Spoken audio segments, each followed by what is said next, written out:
Agenda is public comment. I understand, Jeanette, that you did not receive any public comments. Is that correct? Yes, that is correct. Okay. Next would be additions to the agenda, and there are no additions. So next on our agenda is welcome to Arbor Haven Development presentation.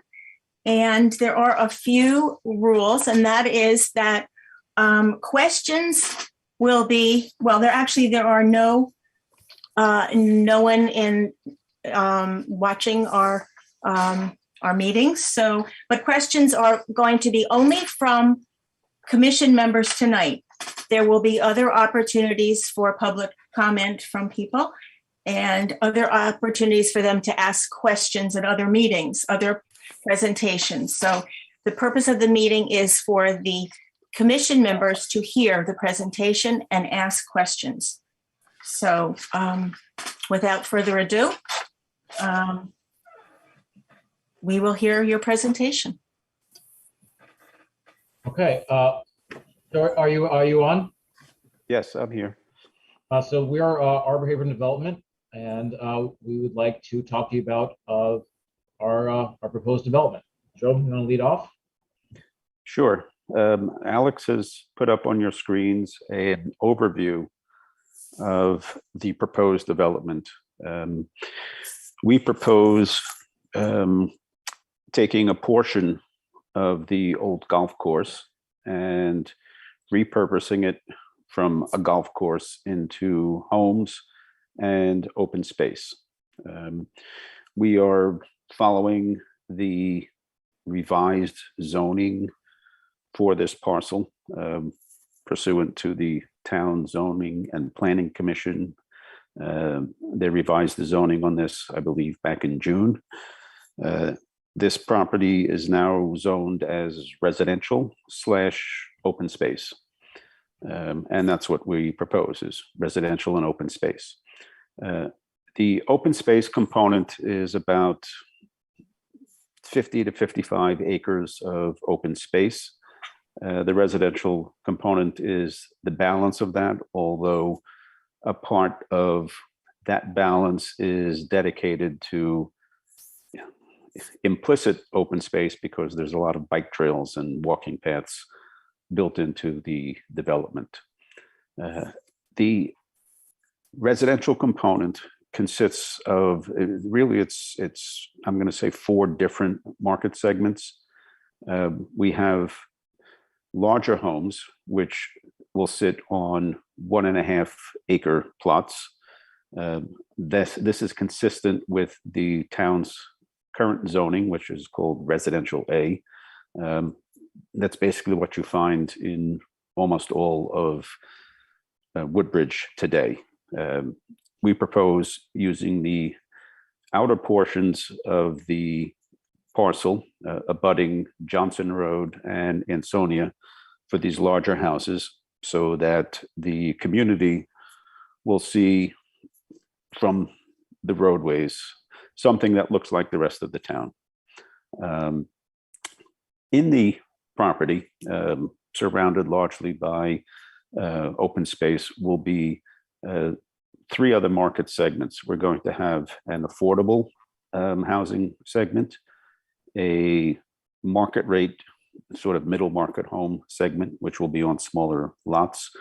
And then we have an age restricted market segment, which will be also on smaller lots. The lots generally for the age restricted and market homes would approximate about 1/3 of an acre, which follows what the Town Zoning Commission calls residential B. There is also now, for the first time in Woodbridge, the possibility for affordable housing. And so we're incorporating an affordable housing component in this project. We don't know exactly the density of the affordable units, but in order to follow and meet what is classified under the town zoning as multifamily, we're probably going to have some sort of attached housing, whether that's fourplexes of some ranch type home or some type of townhouse. We're not sure, and it's like a detail that has to be worked out. Alex has put up on the screen here for you to see the lower row. The left side would be the ranch style affordable home. The right side, lower right side, would be the townhouse style affordable home. Incorporated in the project would be the public amenities. Alex has switched back and brought some of that up for you. The green line that sort of runs around the perimeter of the property and crisscrosses all over the middle, that's biking paths and walking paths and jogging trails, that type of thing. Those are going to be embedded in the perimeter. All of the properties have to have a 50-foot setback from the roads. So we're using a portion of that 50-foot setback as dedicated bike trails and walking paths. The trail itself would sit on private property, i.e. would be part of the parcel it crosses over, but there would be a permanent easement allowing public use and access. So it's public trail across private property. That's probably the best way to describe it. Inside the property, there's two crossing pieces. One would be sort of the upper area, and the other one would be the lower area. And then there's, on this diagram, three verticals. Those would all run through the trees that abut the fairways. There's two types of tree lines. There's single file trees separating fairways, and there's double wide trees separating the fairways. And Alex is running the cursor over a double wide there. It's 2 rows of trees, and when Alex and I walked the property, we saw it's a perfect spot for putting in a bike trail because it's lined by trees and insulated, et cetera, et cetera. There's a bunch of public amenities which are included in here. There's currently a volleyball court. It looks like a beach volleyball court. Looks like it's being used. So that would be improved. There'd be obviously some improvement to the tennis courts. They look like they need a little TLC. The clubhouse, at least in our opinion, is a lost cause. We would suggest that be demolished. We will build a new clubhouse and a new pool, roughly in the area of where the pool is now. The new clubhouse would not be some 22,000 square foot behemoth. It would be much more modest, maybe somewhere in the range of 2,000 to 3,000 square feet, which would be primarily for servicing the pool area and people using the tennis courts and provide changing rooms and bathrooms and showers and maybe a snack stand if the town wants that. Up in the corner, the upper left-hand corner, you've got like a pink thing that's intended to represent a playground. It says dog run there, but I think we're going to move the dog run to a little bit more remote part. But that's supposed to be for the kids to play there. It's also intended to be, it'll have parking there so that when we spoke to Dr. Budd at the schools, we thought maybe one pickup area for the school buses would be convenient for the schools. And then, the kids can ride their bikes or have mom and dad drive them to the bus pickup area. And also, it's double duty for the parking associated with the playground. There would also be parking down by the clubhouse. If anybody's been over there, obviously there's a ton of parking there. Some of the parking where the clubhouse is would probably be repurposed. The parking across Woodfield that sits near the Wilbur Cross, that would all remain and would be improved. It's a little rough right now. Let's see. Anything I missed, Alex? Kind of ran through that pretty quick. No. No, it's kind of All right, so that's, the intention is just to give you, the members of the committee, an overview of the project and give folks something to orient themselves. And then, one other thing was traffic. That was a big deal. We broke up and diffused the traffic flow. We have one. This actually. Have a look at it this way. We have one access point. Yep, that's good. You can see a little bit better. The gray things represent the interior roads in the property. There's two access points on Woodfield. One is to access the age-restricted homes. The second one would be to access part of the age-restricted, part of the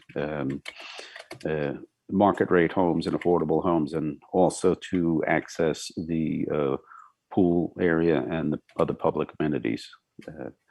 There's another access road over where, is it called Fairview on Johnson, where that intersection is.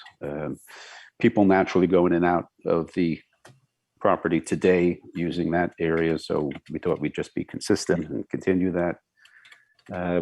We broke up the properties adjoining Johnson and Ansonia, so that you would have maybe 4 or 5 curb cuts, and the large houses that would sit on those lots there would share a driveway, so you'd end up with maybe 4 or 5 curb cuts on Ansonia and Johnson, and sort of diffuse the traffic flow a little bit more that way. So that's sort of covers the traffic thing. Alex has put up the green slide showing all of the open space and public amenities and stuff, the large green areas and the bike trails, etc. And the playground would all be open space, permanently dedicated to that. The big block of green would be deeded back to the town once the project was completed. And that would be belong to the town and be used and maintained by the town as open space. Town would be responsible for the amenities, tennis courts, volleyball courts. We also added my favorite, the basketball court, and talking to, what's his name, Chris, can't remember his name, from the recreation committee, we talked about putting a fitness trail down along where the sledding hill is now. Is Jim. Jim, right? Sorry. So that is, I'll stop there. That's the overview, and I'll let the committee members bring up any questions they have.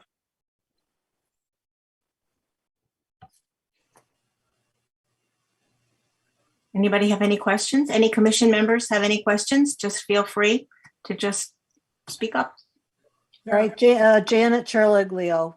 I'd like to know about the runoff of the water. There's several springs on this property, and where that large pond is, if you're at that large pond heading towards Woodfield and Johnson, I believe there's a lot of wetlands on the other side of the path there. What will you do to correct the flooding in that area, which abuts my property, and we get flooded out every storm? Will you do anything to correct that? Because the streams are, from years of neglect, are all covered over and filled in. Definitely. Yes, I would agree with Alex to the extent that your property is being impacted by lack of maintenance, etc. When we bring the civil engineers in, my suggestion is that you explain to them what happens, and we'll come up with a solution which deals with the issue. We're going to have storm drains and other water management tools that will be used on the property. So there's no reason that the issue can't be corrected in the context of the project. Will those streams that head towards the private property, I believe it's all grown over in there right now. Will those streams, or actually they were small rivers, will they be dug out? Well, like I said, I would defer to the civil engineers because that's their gig. But Not really my gig. it would But be a I priority. think the short answer is yes. Everything would be cleared out that hasn't been cleared out so that it flows naturally and properly. I mean, if you're looking for me for definitive answers about what specifically would be done at this point, I can't answer that because I don't know. But we would, it would be a priority though to protect the homes around. We're not going to just leave you high and dry. That is, well, rather the opposite. There's absolutely intention to improve the way that the drainage is currently being done. Because if that's happening, and if it's runoff, if we can, we will. We'll have to have further clarity on that, but if we can, we will. I have a question, Arnie Holzman. Can you give us a breakdown on what you anticipate the number of housing units in each of your 3 different demarcations will be, and the resulting population increase to the town for each of those types of properties? Yes, Arnie, I'm sorry I omitted that. The proposal is 145 total homes, of which there would be 35 of those large lot residential A homes. They would sit on the 1.5 acre lot. And almost all of those would be abutting Johnson and Ansonia for the reason I mentioned, namely that it's consistent with the character of the community as it stands today. There would be 110 homes on the smaller lots, the roughly 1/3 of an acre, which is what the town calls residential B.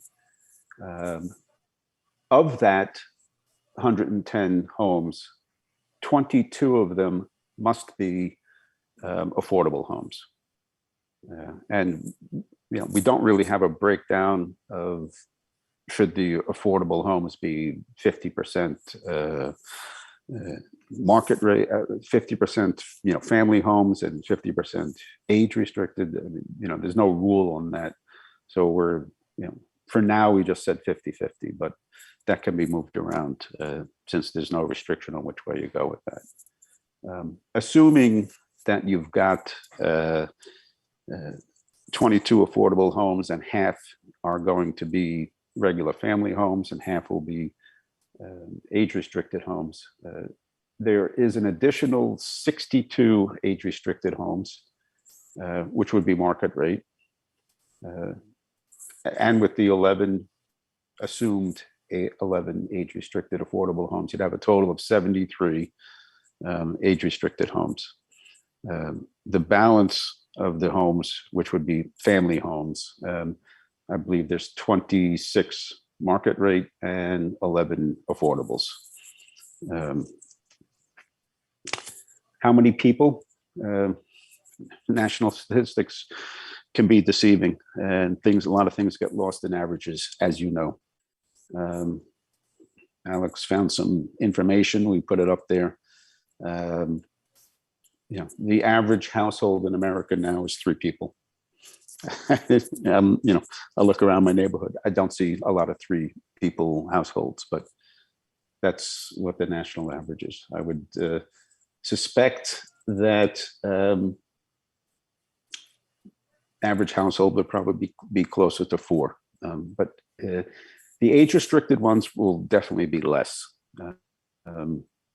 Because usually the people who are moving into the age restricted ones are older people, couples, may or may not have a college age or adult offspring. So I would venture that the age restricted area would probably be far less than 3. And I would suspect closer to 2.5 to 2.25 people living in each household there. How you get a quarter person, I don't know, but it's just an average. On the family homes, I would venture that the number of people in the household would be somewhere around approximating 4.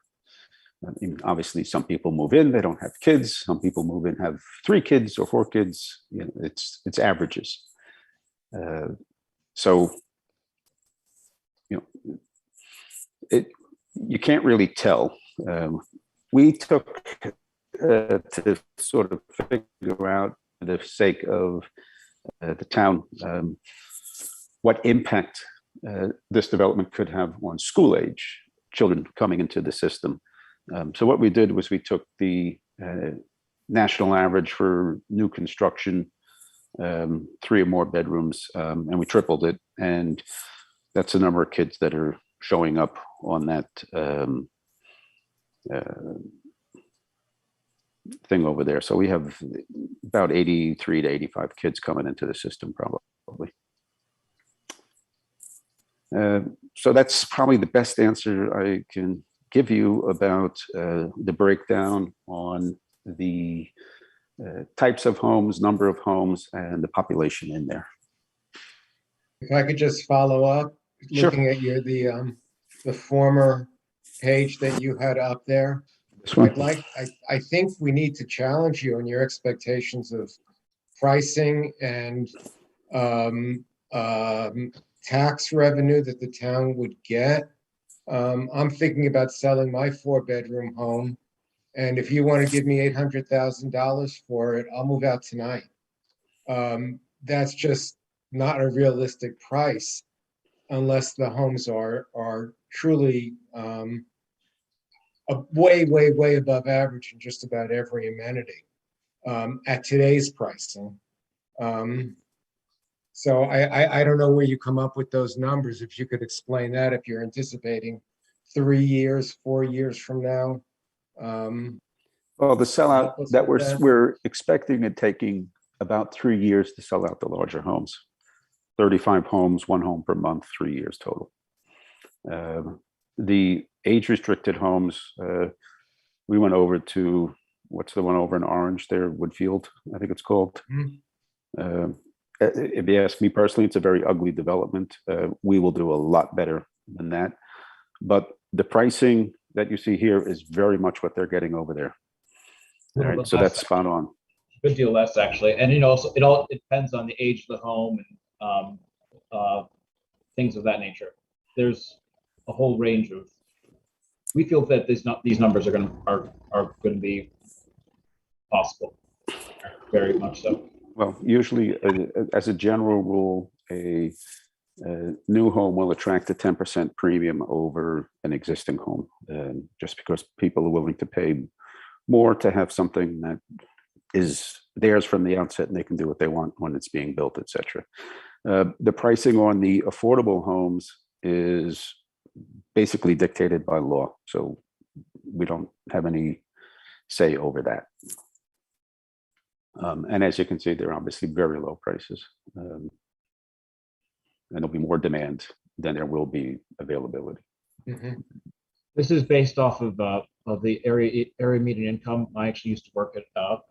I started off working at an affordable housing tax credits indicator, and what we've done here is just use the state mandated pricing.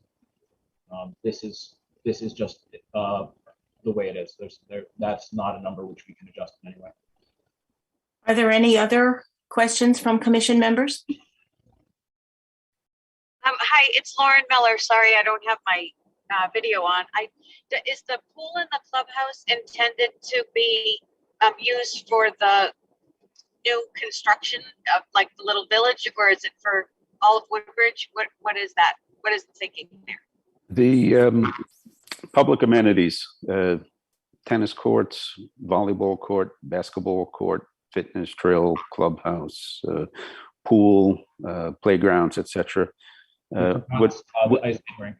Would all be general public. All right, not restricted to the homeowners in the development. And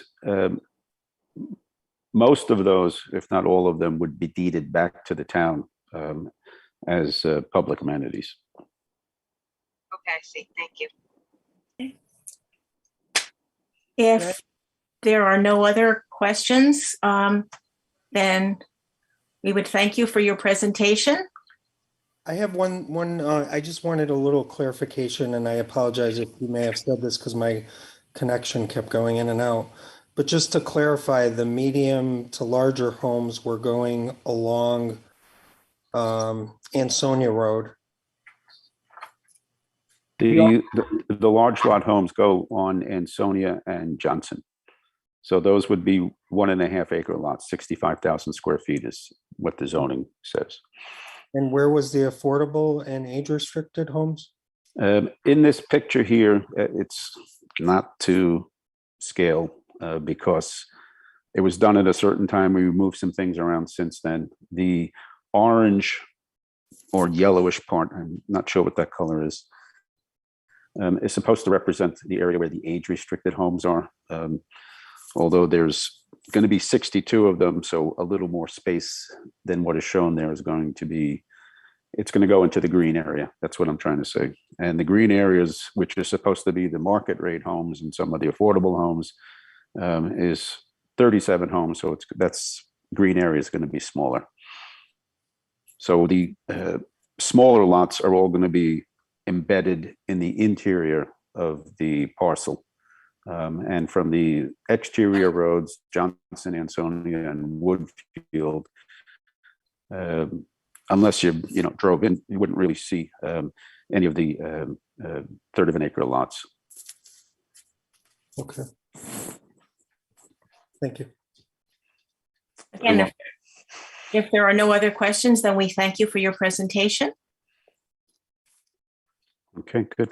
Thanks, Thank you so Susan. much. Appreciate it. All right, Appreciate thank your you for time, guys. coming. And please, if there are any follow-up questions, we are always happy to hear them. So please email us. Our email is on the presentation, and I believe is inside the invite.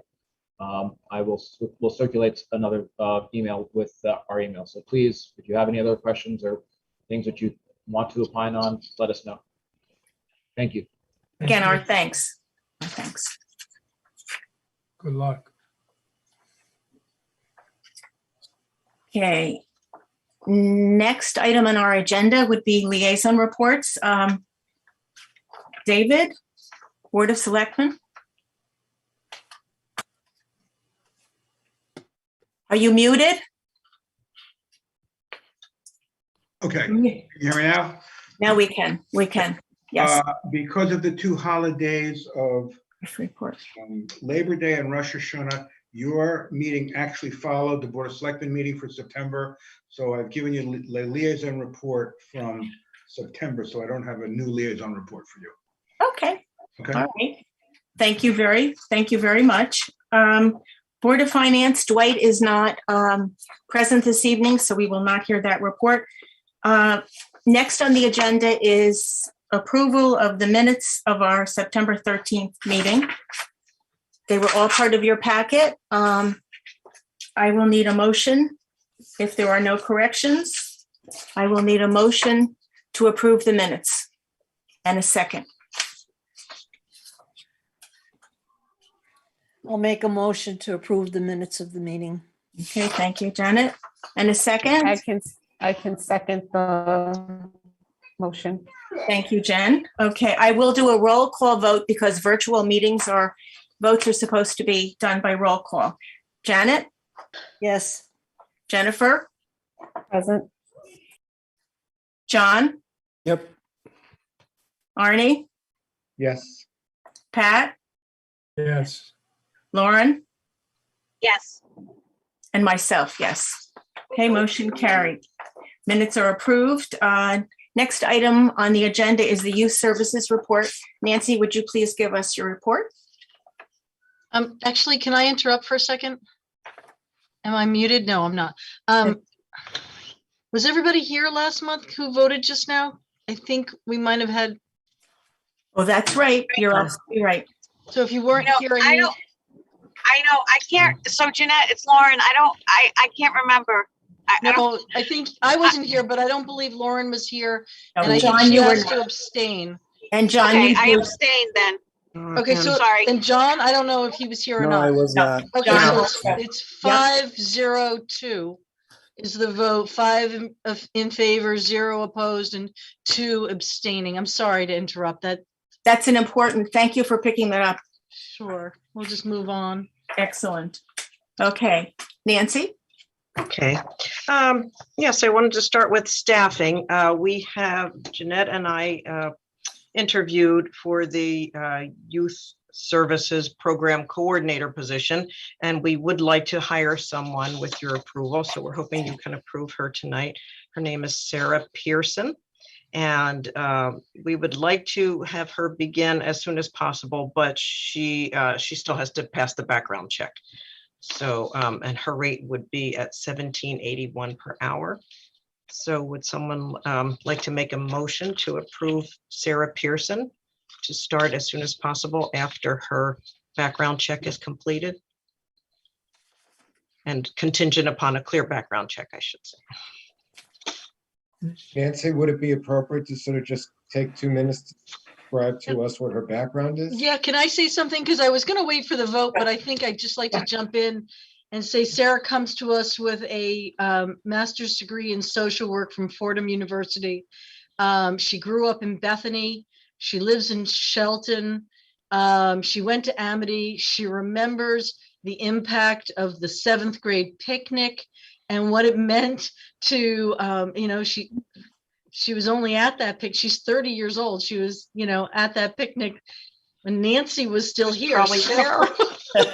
So she's bright, she's articulate, she's hardworking. She's made a decision in her personal life to go from full-time work where she was working in a special ed classroom at Beecher last year to part-time work and would like to be in part-time work for going forward. And that works for us.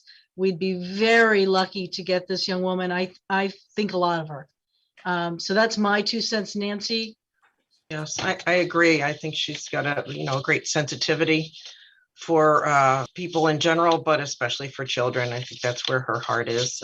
She's a child of her own, and we would be lucky to have her. I think with her background, I just feel that she would be a great asset to our human services group. And she certainly would work to, become part of the group and back other people as well. So moved. Okay. And a second? I'll second it. Janet, okay. All those in favor of hiring Sarah Pearson, and I'm not, we'll have to have her correct spelling here, but you guys have it. Yes. As the assistant to Nancy at Youth Services. All those in favor, wait a second, we can't do it that way. It's got to be roll call, sorry. Okay, Janet, do you approve? Yes. Jennifer? Approve. John? John? John's frozen. That's frozen. Yes, yes. Okay, Arnie? Yes. Pat? Yes. Lauren? Yes. And myself, and we'll tie. John, you were frozen. We just Shake your had head. a motion to accept Sarah Pearson as the new assistant to Nancy. We're doing a roll call vote, but you were frozen. Do you approve? Okay, all right. So we can add John to our motion carried. Thank you. All right. Do you want to Really- proceed with your report, Nancy? Really looking forward to having some help in the office. It would be nice not to run back and forth through the 2 computers all the time. And we are still looking for some, evening program, after school program assistance. So I have advertised that at through the middle school newsletter, because I'm hoping some parents will, step up and take these, part-time positions, because it doesn't pay a lot, but of course, the programs vary. And so the timing can be different. So we will need some people who would be available after school. We also need some people who are available in the evenings. And we did lose a few staff members out of our evening program staff just because of COVID and not having those programs.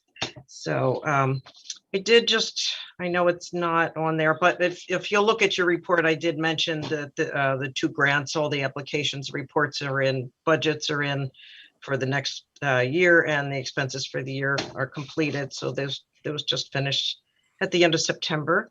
I did attend the back to school night at the middle school. It's really helpful to get up there. I had a table right by the front door, met lots of parents, had some people sign up to be, volunteers and get information from us. So it's a great way for us to get email addresses for parents and spread the word on our programs. So it was nice to be up there. Job bank. We're still always looking for kids who want to do outdoor work. I have a few go-getters, one in particular who just is taking on lots of jobs, and it's just difficult because a few of the kids who really like to work and really they take on more than one client. So they have regular part-time jobs now here, and we are still looking. So I'll be advertising more at the high school and the middle school to get some help. It also went into the newspaper as well. Community service. Well, Christy has provided some ideas for community service for our kids. So in October, there's a drive-through luncheon. So I have requested from Sean Malloy at the high school, who is working with the alternative students. We asked for some of their students to come over and help out at the senior center. And Christy, I'm sure will tell you more about the drive-through luncheon for this month, but just to wear some costumes and wave as people drive through. So I thought that would be nice. And also we asked for some kids around the holidays to come for the holiday luncheon drive-through, and they could sing some holiday songs and some wintry songs as people drive through. So we're hoping to get some assistance there. And then we will have also the food drop from the Boy Scouts will be happening the end of this month, right, Jeanette? October 23rd, is that 30th. Right? 30th, October 30th. So we will be scheduling kids to come in and help us sort that food and get that shelved. So we're looking forward to providing some more time for our kids to, just earn their service hours, because it's been difficult this past year and a half. We have a home alone course scheduled. It's a two class course, and it will be Tuesday, October 12th, and also Tuesday, October 19th from 4 to 5:15 p.m. Fee is $15, and Officer Vinnie Lynch, once again, has volunteered to help us out with that. And we may be working on a last minute, little holiday party for Halloween at the middle school. I'll be working with the principal and the staff on that. And I did also, I didn't list it on my report, but I did attend the School Climate Committee meeting last week, and the Anti-Defamation League, actually, I might have put that on there. Yes. Last year, we talked about doing a No Place for Hate school, and it's through Anti-Defamation League. They kind of do the scaffolding, help you out with the programs, give you some ideas, but the kids actually will volunteer to be on a committee, and they will plan some programs. They have to do 3 programs a year to be considered No Place for Hate school. And the idea is, and they also the school got a grant somehow for that. So I won't have to pay for maybe. But what will be nice is that program they're carrying into both middle schools in Bethany and Orange. So they're hoping for a No Place for Hate community, at least, through our school system. It's a start. What else do I have? Let's see. We are working on getting vaping prevention programs. So I'll be talking to Tricia Dahl, who did our programs. She's a researcher and she does trainings. She works at Yale, and they are just learning and getting data. And now that they have more data about, how it can harm children, we are hoping to get her back to talk to our kids and staff, hopefully. And I am also working on, I have been asked to see if we can provide the internet safety courses at the middle school. They will need 2 programs to split it into 2 teams. So I'm working on that. And Also working with Town of Orange and Town of Bethany to move ahead with the Juvenile Review Board. The whole idea was to have a regional board because all of our kids end up in the school system together at Amity. So we are working on that. I'd like to possibly bring somebody who works with juvenile justice at the state level. Perhaps she could come down and do a training once we decide how many people will be on this. So I'm looking for some just people to work with that. And I will work with probably Frank Sepione at the high school. He's the school resource officer. And there's a member of our advisory board who's also very interested. And as I said, we'll work with all 3 towns so we can move that ahead this year. So I'm looking forward to getting that done. And that just basically is for children who, youth who are arrested, first time offense, and it would keep them out of the system if their parents agree to, agree with the decisions of a juvenile review board. Any questions? Nancy, could you explain the Home Alone program a little better for me? Yes, Home Alone, it's a great program. It really is for ages 9 to 11. So elementary school, older elementary school students, they start to be left home alone bit by bit. But what we do is we put a packet together. So we work with them on a packet in the class. Then, so they'll have like a pocket portfolio and they'll go home with a packet to share with their parents as well. So we cover like who's at your door, and then we talk about if a police officer comes knocking at your door and says, oh, you have to get out, there's a gas leak, what should you do? And so we teach them, you don't just open a door, even if it's Officer Vinnie Lynch, who everybody knows and loves, So we talk about safe snacking, whether they're allowed to use appliances in the kitchen, house rules, coming up with house rules before a parent leaves, possibly progressively increasing time at home alone, and also having the discussion with your parents as to whether or not you're comfortable being home alone, because just because you take the course doesn't mean you're ready. And also working with siblings, if you have a younger sibling at home, what you do if there's a discipline issue, how to be creative, with playing with younger siblings and so forth. So it's a good course. And then we talk about what happens when you call 911, because we want kids to feel free to call 911 if they have a concern. We talk about if someone falls and gets hurt, what to do, but also what actually happens if you call 911, that someone would stay on the phone with you, work through a problem. And then we talk about, emergencies and what you might need to do in an emergency. And then the police department had some really nice, in fact, I have one here, an emergency bag that Vinny brought, and they're fireproof. So we suggest items that families might want to have inside this. They could hang it by a door. So if they need to leave in an emergency, it might have an extra phone charger, and it might have an extra set of keys to your home and your car, and maybe your extra set of clothing because you might leave in the middle of the night. So these are just ideas to give to kids and families, honestly, because many of us are not as prepared as we should be. So it's really nice when the kids get talking to their parents about it. Kind of reminds us all we should be ready. Thanks. Thanks. You're Anna. welcome. Thanks, Nancy. If there are no other questions, need a motion to accept Nancy's youth services report. John? And a second? Second. Arnie? Okay, we'll do a roll call vote. Janet? Yes. Jennifer? Yes. John? John? You're muted, John. John, you're muted. Do you accept? Yes. Yes? Okay. Arnie? Yes. Pat? Yes. Lauren? Yes. And myself, yes. Okay. All right. Next would be the Woodbridge Center report. Christy, would you give us the report, please? Your report? Sure. After the flooding that happened at the beginning of September, we lost a great amount of programming space between the cafeteria and the lounge. That's where we have most of our programming. So we had to find other places to be able to have that the programs continue, and we were able to do so. And most of it worked out very well. Some of it wasn't as ideal. The craft group had to share the space in the gym with aerobics for several weeks.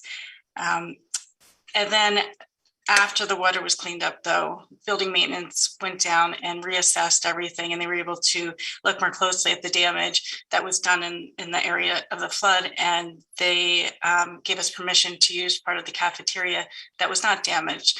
And that worked out to be about a third of the cafeteria in the area that's closest to the offices. So then we were able to bring the craft group back downstairs, and they were much happier down there. It's a nicer space for them. And we were also able to resume our search for a art teacher to take over the class that had to end abruptly when our regular art teacher had to leave. On October 13th, we're going to be having a Medicare seminar that our local Medicare advocate and broker, Jeffrey Coleman, will review all 4 parts of Medicare, and Hamden Health and Rehab will provide a little treat for Doring. If it's outside, if the weather's not bad and it has to be inside, then the treat will be to go. Also on October 13th, depending on how the COVID positivity rate is in Woodbridge, we will start our beginning bridge class, which will be a 5-week class that will be taught by Wendy Frieden. And on October 15th, Kyle Brunday of Amity Physical Therapy will be presenting a lecture on back pain, and he will cover the differences of back pain, how to find the cause of back pain, and ways of alleviating the back pain as well. Cards and Mahjong are still on hold as the COVID positivity rate for Woodbridge is still in the orange zone, and it has been for the 3rd week now. Hopefully that'll come down soon. And we've been increasing our outreach to the community by sending out more regular email blast and also utilizing social media more.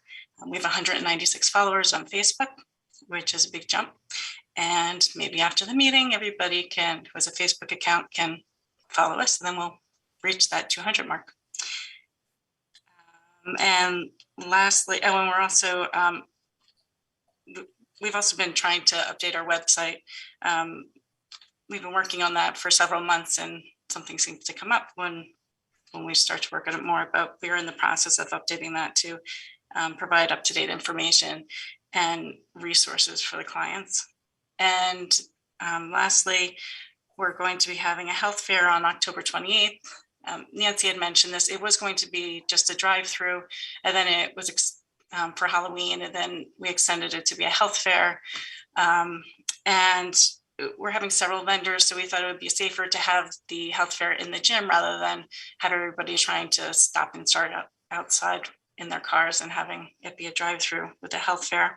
So it's going to be a really fun and festive event. We're going to have, with the attendees enter, hopefully it'll work out to have the students dressed in costume and greeting them, and then the attendees will continue into the gym, and the vendors will be around the perimeter of the gym so that there can be a one-way flow going through.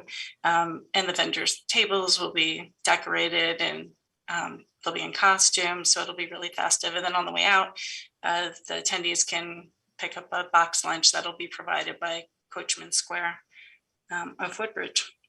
And so it should be a really fun event and a nice, safe way to celebrate the Halloween and give adults a chance to go trick-or-treating, which doesn't happen very often. So that should be good.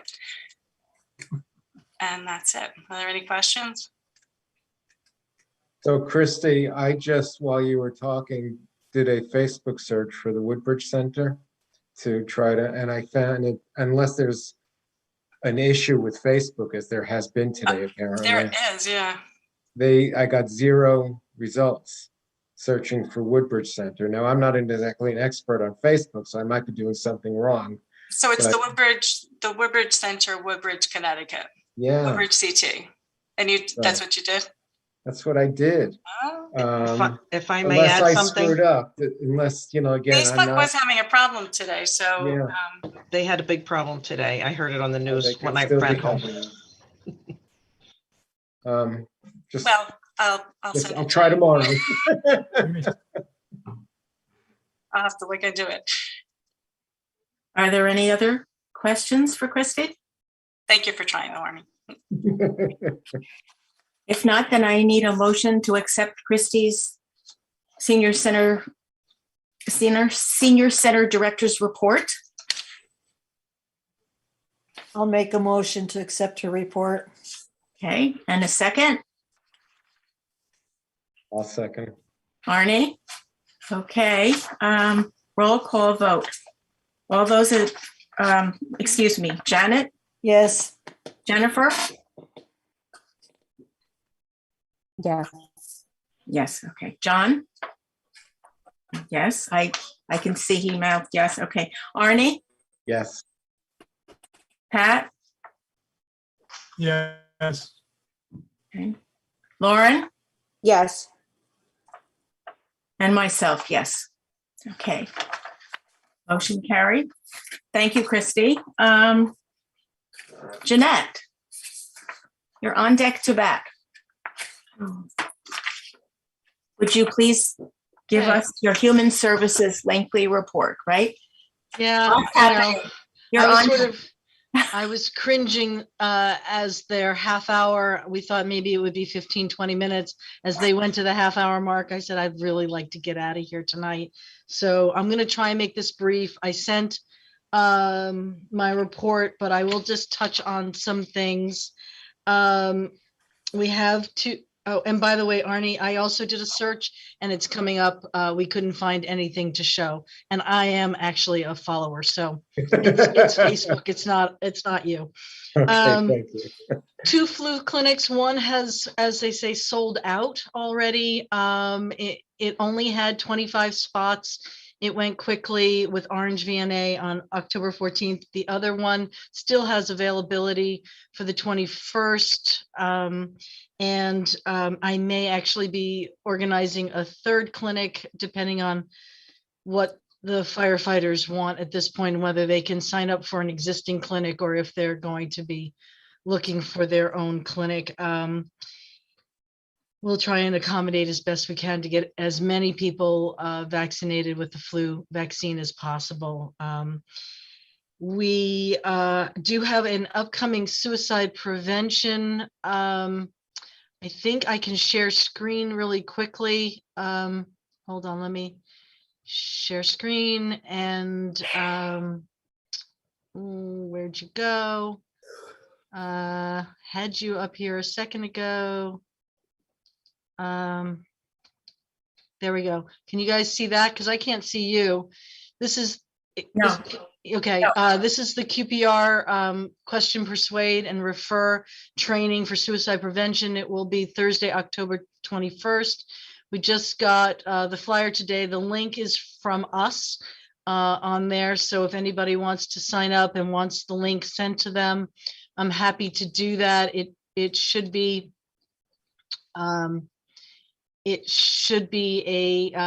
a good training. It's free, and then followed by a community conversation.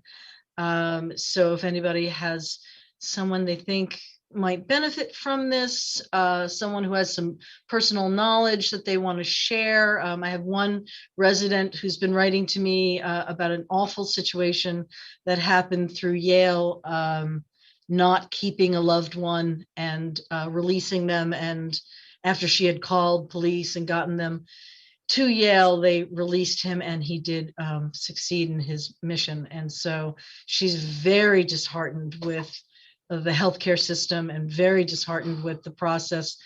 And I said, well, it sounds like you have something to offer the community. If you want to share your thoughts, that might be, appreciated. So she, may come to the event. Different perspectives are always welcome. So that's the prevention training. I want to mention, it's not in my report, that we did hear from QVHD that we will be partnering with them for the booster vaccines for COVID. That said, almost 100% of the people we assisted receive Moderna vaccines. And as you all know, that's not approved for a booster yet. So I did talk I have the responsibility of homebound vaccines, and I've heard from a couple of people who are trying to get third vaccines for homebound relatives. So I was in touch with DPH, and I talked to them a little bit about what their plan is, and I now hear that they are actually now just putting out for bid for homebound vaccines. They're going to partner with private agencies, private companies to deliver these homebound vaccines, and they're just in the process of requesting bids. So I'm going to go out on a limb here and think, we're 6 weeks out before we're going to be able to start delivering these things. Good news is those people are homebound. Hopefully they're staying put and they're not being, exposed, but they do have caregivers coming in, and families are worried. And then again, in the situation with Pfizer being approved, but not Moderna, we'll have to wait and see where the CDC goes, and then we'll jump in and help as we are asked. So, more information to come. The Living Treasure was quite successful. I'm going to share screen again, if that is possible for me. I just don't seem to be able to. Oh, now I can. Let's see if I can do that. Nope. I'm going to just share the whole screen. So you'll see the comparison here of what we did in each of the areas. So we've got just about $8,000 that has come in at this point, which I don't know, I'll give you another minute to look at these figures. If anybody is very interested in these figures, how they compare, I'd be happy to send you this document. But it's basically just basically. Yeah, we're not seeing anything. I'm not seeing anything except. You guys didn't see it? Oh no. Okay, I thought I did that. We see each other.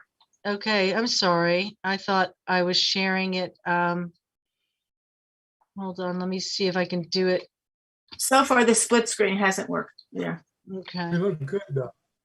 Yeah. Well, the numbers are great, guys. So I'm not going to be able to show you that.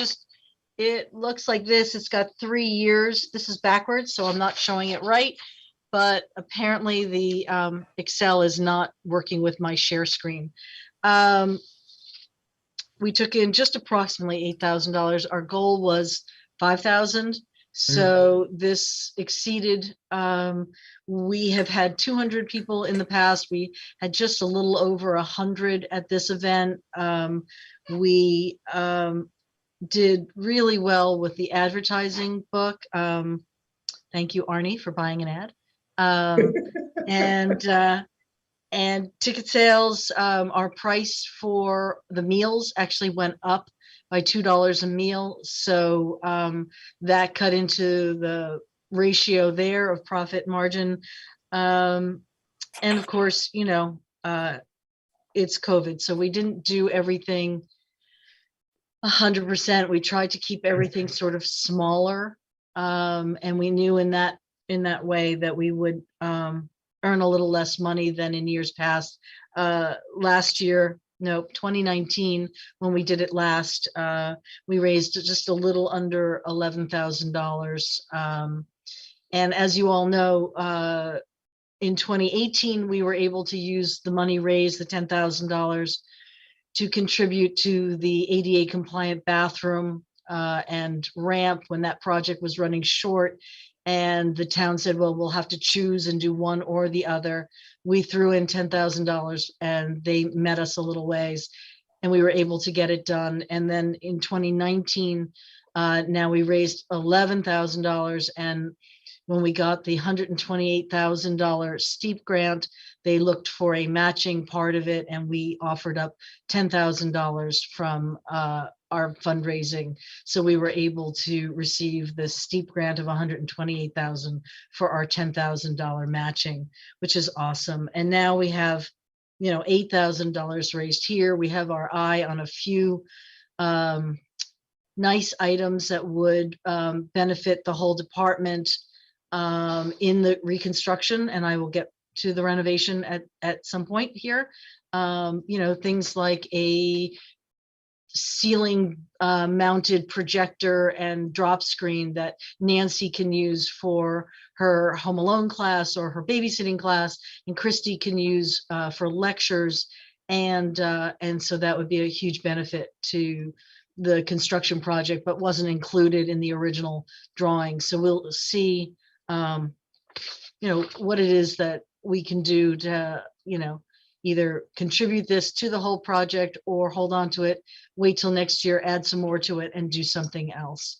But we've been moving ahead in the right direction with all this fundraising, that's for sure. Renovation and outdoor space. I was hoping to tell you tonight that I had a meeting scheduled with David Stein from Silver Petrocelli, but I don't. I'm hoping to have that, and we'll hear back and hopefully get it scheduled this week. Susan and Christy and Tony Genevieve's plan to meet with him and go over what had been the plan several years ago that the committee worked on, what we need to change now that we have knowledge of COVID and what that requires us to do in terms of having the public in and needing slightly different ideas of how to handle numbers and people and what we want, and additionally the results of the flood and the damage. To let you know, the flood insurance for the town is a very high threshold. Flood insurance is at $50,000 deductible. And I think all of you could probably guess that damage to the senior center came in at around $47,000, $48,000. So that's generally how it works with insurance companies. I don't want to offend anybody who's worked in the insurance business, but that's where we stand. And so we are going to have to incorporate some of what's needed to be repaired into this renovation. Additionally, what Christy has talked about, I viewed last month's meeting, and whatever caused the damage to the center, whatever allowed the breach in water coming in, to be, we have to address it. We can't put $438,000 into a space and expect that we're never going to get that much rain again. We all agree that 8 inches of rain, though an anomaly for Woodbridge, is not unheard of, and it may even happen again this season. So we'll have to address that. I do want to talk about outdoor space for a minute and the ARPA, American Rescue Act money. One of the things we've learned really clearly is that outdoor classrooms, outdoor space can't be underrated for how important they are going forward. It's not a COVID thing anymore. It is what we need here to function. And so we are looking for any use that we can, with parts of the courtyard that can be shared with the child care center, or the secret garden on the driveway side of the building.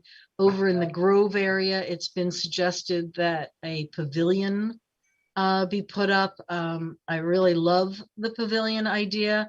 I think building something that can hold a bunch of people, like 100 people, in the town center, thinking in advance of things like lighting, with electricity out there, with heating, with, heaters in the ceiling so that it can be used 10, 11 months out of the year.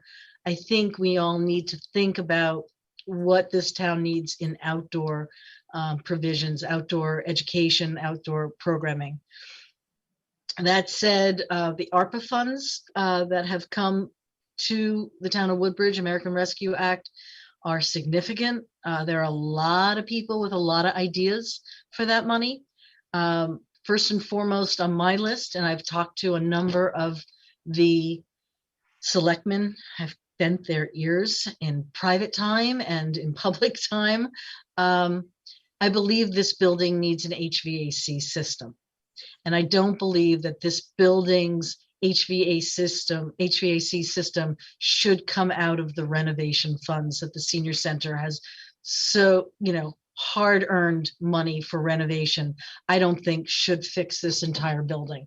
So I've made a pitch that when those funds are here, and they are to the tune of $2.6 million, $2.3 million, sorry, that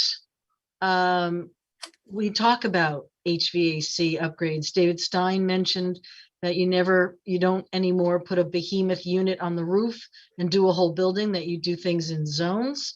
But you look at the gym as a zone, the senior center as a zone, the upstairs here as a zone, and the police station as a zone. And it's just, like Beecher, which is a very large building, and I don't compare this as large and sprawling as Beecher, but you need to look at the building holistically and talk about the fact that we're not improving an HVAC system, we're installing one. There is no air handling here. So we're not to the point of, oh, let's put a window unit here or a split system there. We're talking about a holistic approach to having some zoning and installs. It's the last of all the town buildings to be improved. So we really do need, for putting seniors here, we have the child care center here. We really do need to look at this. So I promised town hall that I would address it with all of you and drop it in your ears that, both outdoor space is important to us.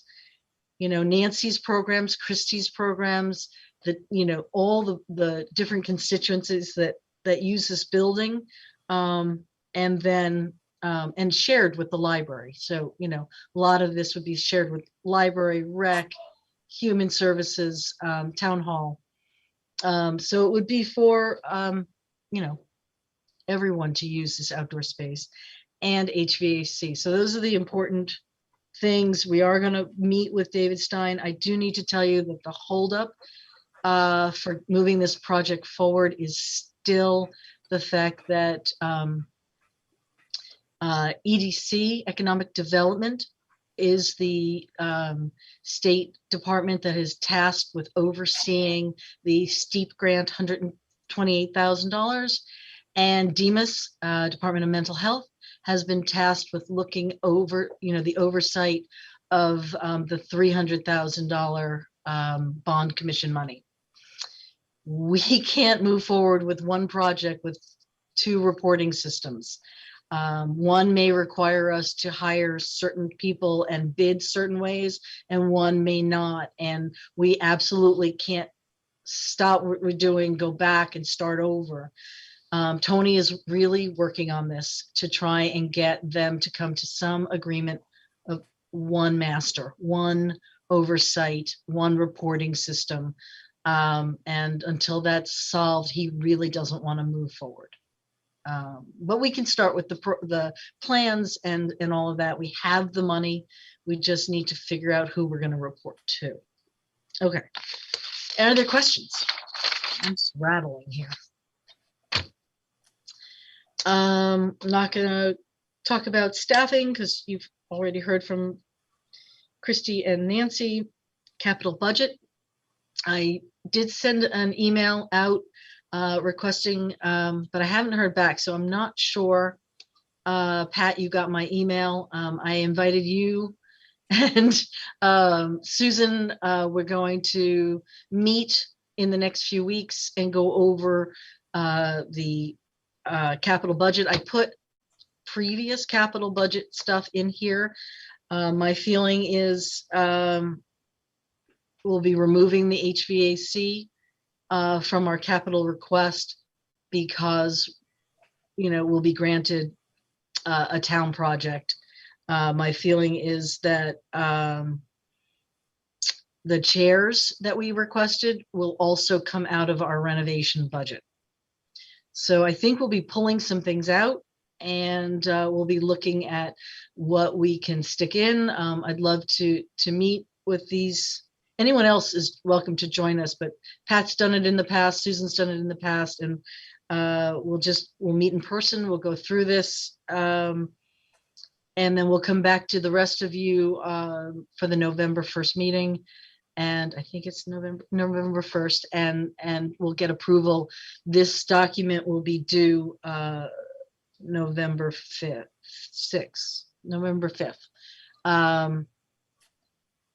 And it'll be our 6-year capital budget. And so, are there any questions about the process?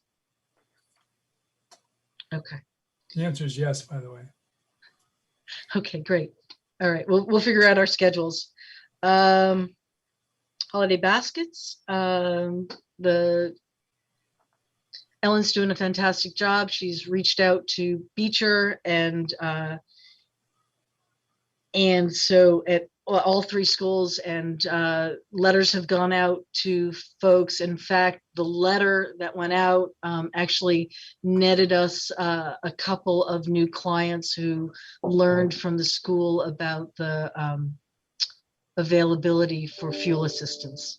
So a couple of families have been here 7 years or more and just didn't know there was access to assistance. So that's great. We'll be putting those holiday baskets together. We'll have donors if anybody's interested in being a donor for early December. I think everybody needs to sign on by the end of October with a commitment if they want to take on a family or if they just want to commit to donating to this program. Letters to the families that did it last year are going out this week, and we should be in good shape with that program. And this is the biggie. I think you've all received a copy of the suggested resident assistance fund. Let me preface this by saying that Judy and I have felt for a while, and I think other members of the department have felt like, Nancy's nodding her head, so I know she feels the same way, that the food and fuel fund is extremely limiting in the ways we can assist families. A perfect example of this is we had a client. She's got 3 kids on the spectrum. There was trouble with one of the kids leaving the house, and she needed help buying an alarm system, just a $50 for one alarm for each door. She has assistance for, she gets assistance. There's an aide that comes to the house, and during his shifts watching 3 kids, and while she's at work, kid was escaping to a neighbor's swimming pool, and the neighbor was really freaked out. We couldn't use that money from the food and fuel fund to assist her with that very small purchase. So I reached out to through the Connecticut Association of Senior Service Providers and through the class organization that is Human Services Providers to see other towns what kinds of funds they had. And a lot of towns wrote back and said they had emergency funds, and they had parameters on these funds. And I asked people to share, and 16 towns did share their parameters on these funds. I put together the best and most appropriate for our town into one document, tried to address all the options, and even included a list of things that were noteworthy that might be included in a special need. And I sent this document to you guys and to Tony Genovese.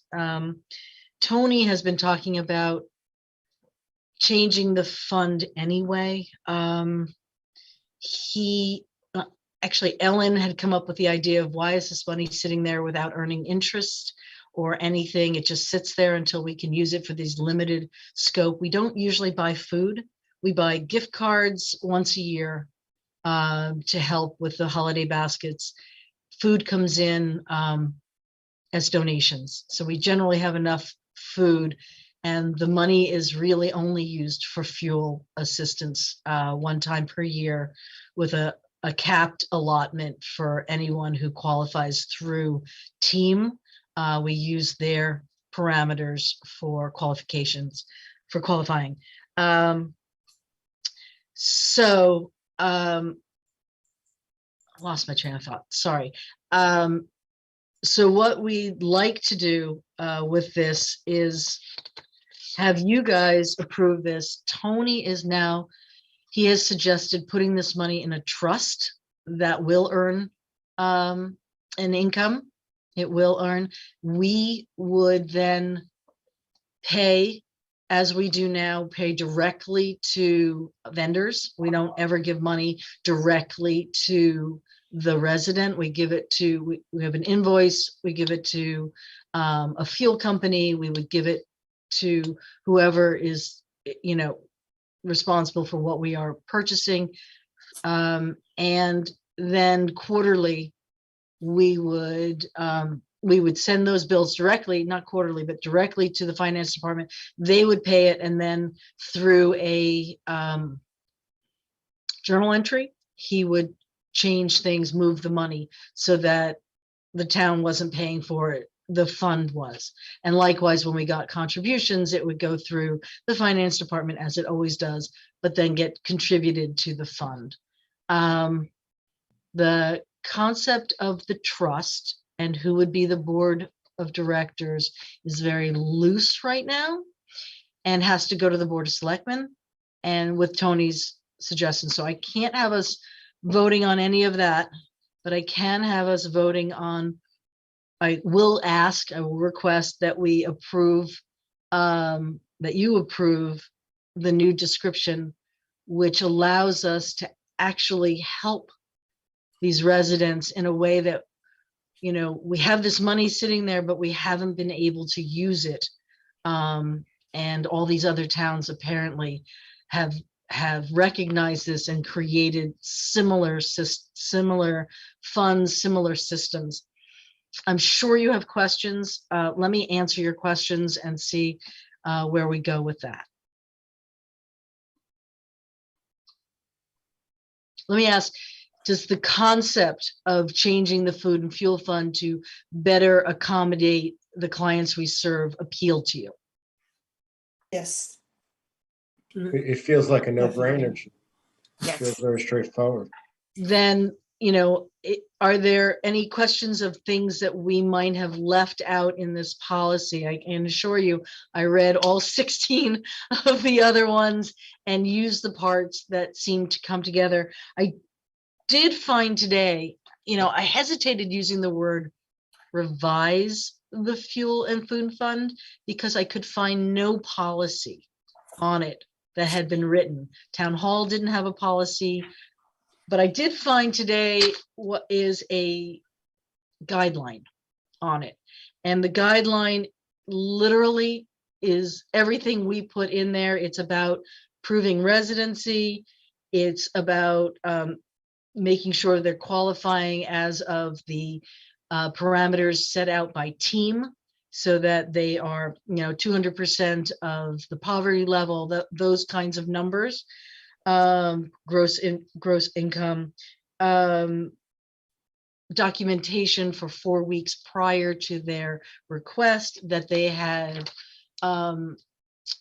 exhausted other agencies, because this is not to supplant other agencies. This is only to add if they have been denied, or if they didn't get, you know, let's say they got $100 from team toward a $400 fuel bill. We've been able to adjust with that and assist. And it just says that we make payments directly to the utility companies and never pay directly to the clients. So this is actually very helpful, because I'm going to take this form and I'm going to tweak it just a little bit for a compliance and who should sign it, because I think I'm going to be signing it as well as the resident, so that I've overseen every request, and in conjunction with our social worker, approved it. And so I think that's the actual like procedure. What I've sent you is the policy.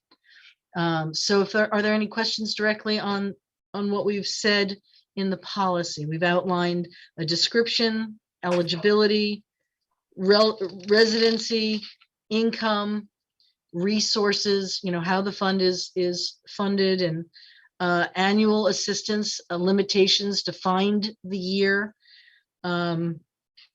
that we do not make any payments toward delinquent charges, late fees, legal fees, or interest charges, disbursement of the funds, how that happens, confidentiality, and how it will be logged.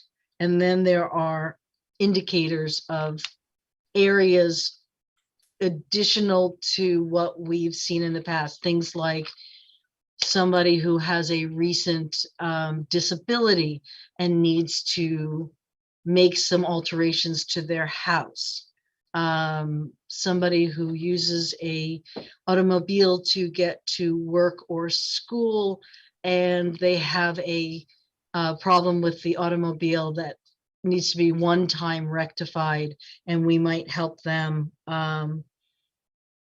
We also added in here emergency shelter expenditures.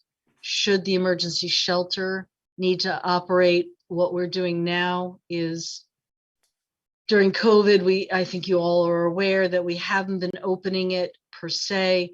If there was an emergency like a catastrophe, somebody's house burned down, the Red Cross jumps in with 2 nights in a hotel. If we found that that was not enough for somebody, especially one of our clients who is seriously in need, we'd be able to extend that stay by 2 days, those kinds of sheltering options. And so that's basically the description. I agree with Arnie that it should be a no-brainer. I think you all don't know that there is somewhere between $48,000 and $50,000 in the food and fuel fund. It's a large amount. And not being able to provide clients with needs that we, deem necessary, that they qualify for, that, we can help them with applying to state agencies. If they don't get it through the state agencies, we can help them get through hurdles, hardships, especially during, COVID and loss of jobs or loss of income, illnesses. We want to be there and help the residents in this town maintain their independence as long as we can. So, any other questions? Any questions? Annual, the section you mentioned, or the comment you mentioned on annual, that means they can only apply for it 1 time per year? Yeah, so right now what we have is a $400 cap on fuel 1 time per year. And with the director being able to authorize a $200 additional money for emergencies. The way Judy and I worded this is 1 time per year allotment per indicator. So that if there's multiple things going on, we can use our discretion to help them. But again, we look at things like, if you haven't been able to pay your rent for 4 months in a row, helping you for the 5th month, if somebody else has helped you along for 4 months, maybe we need to look at this more holistically, and we're not going to just continue letting someone live somewhere that they can't afford. So this isn't it's not an entitlement. We're not going to be providing this to everyone. This is something that we look at case by case. An emergency basis. Correct. Sounds like you covered everything. Where did the money that's in the fund come from? The reason for the question is that, are there limitations on the donors have put on the use of that money? So it is 100% donor funded. And other than the fact that they donated to a fund that had a very limited description, it literally, the policy around it was described by the name. there's no policy. So I agree with you that it's sort of a, if you donated, did you donate for the food part or the fuel part? I think it's generally assumed that we help with all emergencies, and that's why it's the food and fuel fund, but I don't know what people's assumptions are, so I can only move forward is, if we hear from people that they no longer want to contribute because it's been expanded, I would understand, but I don't think they can go back in history. I was thinking more that it was coming from some agency that says it's for some specific use like fuel. Period. Yeah, no, 100% is community donations, which is incredible. Awesome. People are so generous, and I think by and large they want their neighbors to have assistance, and that's why they're donating. And I think, frankly, this is our mission, is to better use the funds. Yeah. Yeah. So Susan, if there aren't more, I'm sorry. If there aren't more questions, I think we should ask for a motion to approve as written the Resident Assistance Fund. We'll have to get used to RAF instead of Food and Fuel Fund. Okay. All right. I have someone to make that motion. Pat, okay. And a second? John, okay. We'll do a roll call. We have a motion and a second. Janet, are you in favor? Yes. Jennifer? Yes. John? Yes. Arnie? Arnie? Yes. Pat? Yes. Lauren? Left. I think Lauren is not here. Okay. And myself.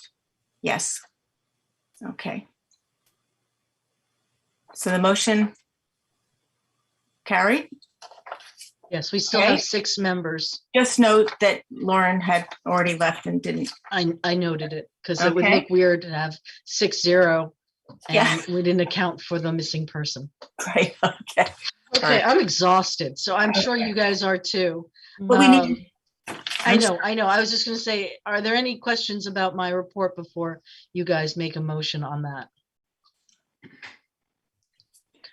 I would just like to take a minute to say that I thought that it was incredibly comprehensive, and that it seemed like you and Judy had thought of every possible contingency so far. So I just wanted to put in my 2 cents for that.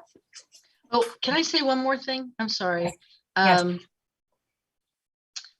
Those that I thanked in the written report, I just want to say that the Living Treasure could not have happened without the support of so many of you. Pat Madden is a great bartender. You should borrow him for parties. And Jen, great receptionist, she received everyone and directed everyone. So I really appreciate, Kathy's not here, Janet, so many. And then the committee was amazing. They met really every other week since May, and did so much of the footwork. And I'd be remiss if I didn't say the support that Susan gave. Really, I can't imagine a chair that gives that much in any department. So thank you all. We And, love Woodbridge, right? We all. and everyone else who comes to these meetings. That's what the event is about, is honoring volunteers like all of you, each and every one of you here. David as a selectman and all of you.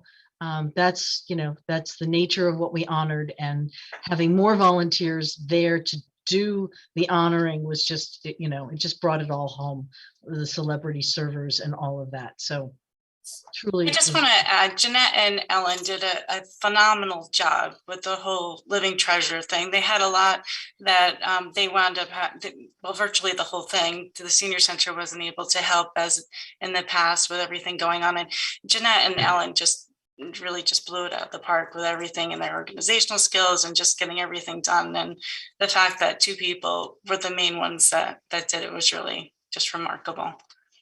I totally agree. Without their organizational skills, it would not have, we would not have certainly raised $3,000 more than our goal. I mean, it was really quite amazing. So, okay, if there are no other questions, then we need a motion to accept Jeanette's report. I'll make that motion. Arnie? I will second. Jennifer? Okay, thank you. All those in, well, no, we can't do that. I keep forgetting. Janet? Yes. Jennifer? Yes. John? Yes. Arnie? Yes. Pat? Yes. And myself? Yes. Okay, motion carried. We have old business, new business, I believe. All we have is that our next meeting is November 1st on Zoom at 7:00. And I will need, if there is no other business, anybody doesn't want to say anything, then we need a motion to adjourn. I'll make a motion to adjourn. Okay, in a second. Pat? I second. Okay. Wait, Janet? who was it? Janet, okay. Janet Well, no, it was Janet and who else? and Pat. Okay. Pat seconded thank it. you. I think Okay. everyone wanted to go at once. That was very funny. Exactly.